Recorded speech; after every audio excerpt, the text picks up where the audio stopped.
quiero llegar. He tenido la oportunidad, por mi trabajo social, de conocer la mesa desde su fundación. Pero no estoy hablando de la mesa en su fundación en el Callao, desde que fue su origen, en el tiempo del presidente Paniagua. Allí la mesa surgió como una cuestión muy importante y tenía algo que era bueno en ese entonces, la parte vinculativa, que ahora no la tenemos. Cuando estuvo en campaña el presidente Toledo, nos dijeron muchas cosas. Sin embargo, cuando él llegó a ser presidente, cambió la ley, le cambió de nombre y quitó aquello de ser vinculante. Por lo tanto, desde ahí para adelante solamente somos una instancia consultiva. Y le digo esto porque también en esta mesa del Callao he estado 3 años en el tiempo de su fundación, con el padre Víctor. Por lo tanto, algo conozco de la mesa. Entonces, yo sé particularmente de lo que pasó en ese instante, en esos tiempos, y a dónde teníamos que llegar. Uno de los grandes problemas que teníamos en esa época y que nuevamente los estamos refrescando hoy son los temas de educación. Educación es vital en la vida de la formación humana, pero si no tenemos los medios, difícilmente podemos abarcar todos los programas que podrían estar planteados. En la mesa nació la idea de saber cómo va a manejarse el presupuesto del Callao. Y el presupuesto del Callao, en discusiones en mesa, imagínense en esos entonces, se planteó que el presupuesto que se iba a manejar aquí en el Callao se dividiera en 3. Uno de ellos, o sea, 45%, le iba a corresponder exclusivamente a la región, 45% a la municipalidad provincial, para ser dividido por los distritos, y el 10% que estaba en el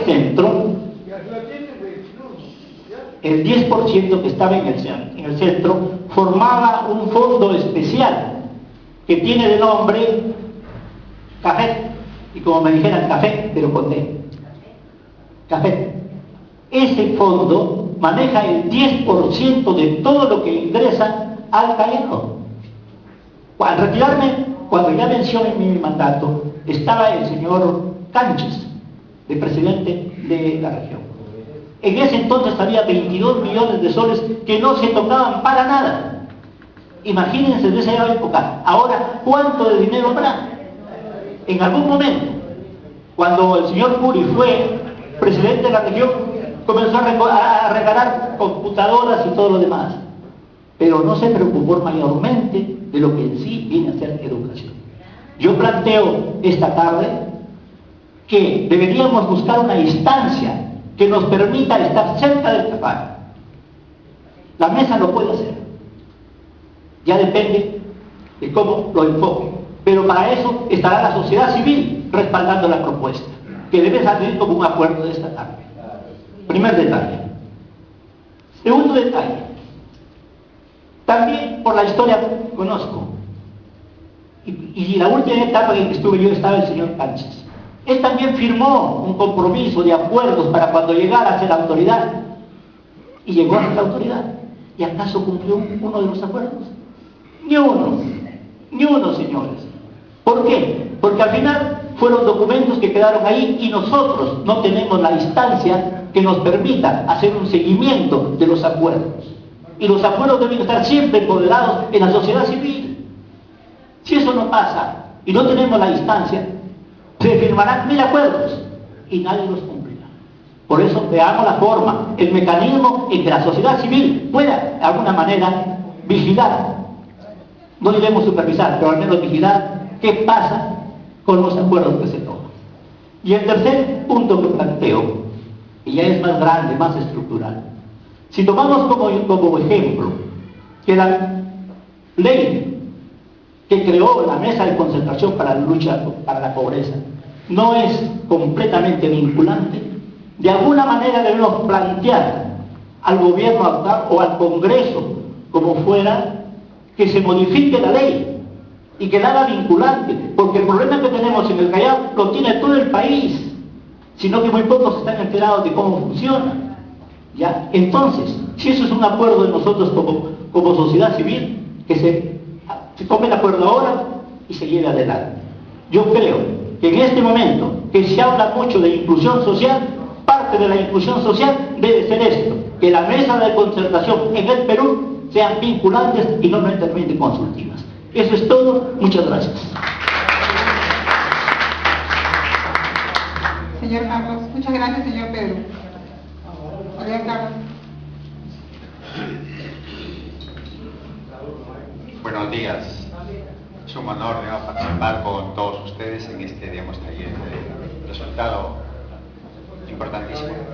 Mi nombre es Carlos Cepeda, soy presidente de la red del Adulto Mayor del Callao. Betania también tiene su red, Carmen La Legua, Bellavista.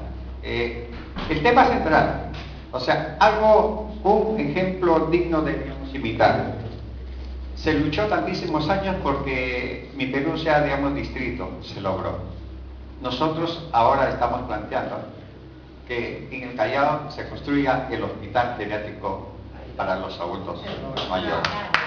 Ese es un tema, eso es un tema que lo debemos recoger todos, porque hasta mi nieto va a ser adulto mayor y se seguirá. Es una generación. Otro de los problemas, ¿no?, que tenemos, es muy triste tener un familiar enfermo de cáncer. Es muy triste realmente, es caro y todo esto.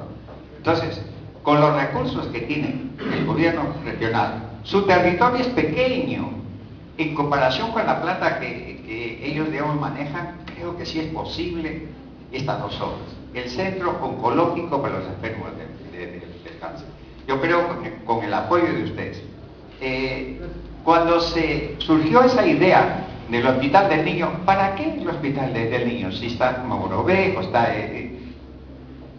digamos, Loaiza y todos esos, ¿para qué el hospital del niño? Hoy, no, vecino, yo creo que hoy el adulto mayor ha aportado muchísimo y por compensación social merecemos tener un, hospital especializado. Yo creo que les ruego a ustedes que este es un tema familiar.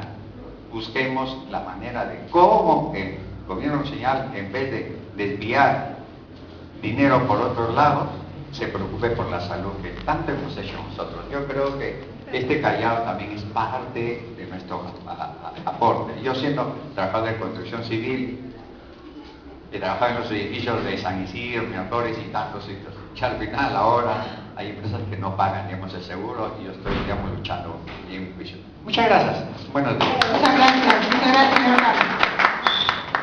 Sí, bueno, quería hacer dos aportes. En cuanto al tema de la seguridad que se ha hablado, yo creo que la violencia que vive el Callao es una violencia que escapa, a lo normal. Y ese escape a lo normal se debe a que esto tiene un respaldo político, lamentablemente hay que decirlo así. Entonces, lo que se tiene que exigir aquí en la mesa es que se prohíba, tanto al gobierno regional como a las municipalidades provinciales y distritales, que contraten personal prontuariado para el servicio de seguridad. No es posible que de esa manera se esté generando el sicariato, se esté alimentando el sicariato. Si nosotros logramos que eso se prohíba, quizás esto va a empezar a revertir, va a empezar a retroceder esa violencia, por un lado. Bueno, por otro lado, en el tema que se habló de la cultura, el tema de la identidad, yo creo que hay cosas muy concretas que se tienen que hacer y que no se hacen porque hay mucho tráfico de bienes que se están produciendo en el Callao. Me estoy refiriendo a la zona monumental y a la zona arqueológica. Estas dos zonas, lamentablemente, están en el aire. Es decir, no están inscritas en los registros públicos, no tienen catastro. El centro histórico, que es la parte más antigua del Callao, no tiene un catastro. Por lo tanto, no se puede saber quién es el propietario. De esa manera, entonces, se están apropiando indebidamente de los monumentos históricos y los están destruyendo para darle cabida a los almacenes y a una serie de empresas aledañas al puerto, que son al final los beneficiarios. Por eso yo creo que en esta mesa lo que se tiene que exigir es que el municipio levante el catastro de la zona monumental, porque es su obligación, así lo indica la ley. Lo otro que también se tiene que hacer es realizar el saneamiento físico y legal de esta zona, para que de una vez por todas se pueda poner en valor dicha zona. De no ser así, esto jamás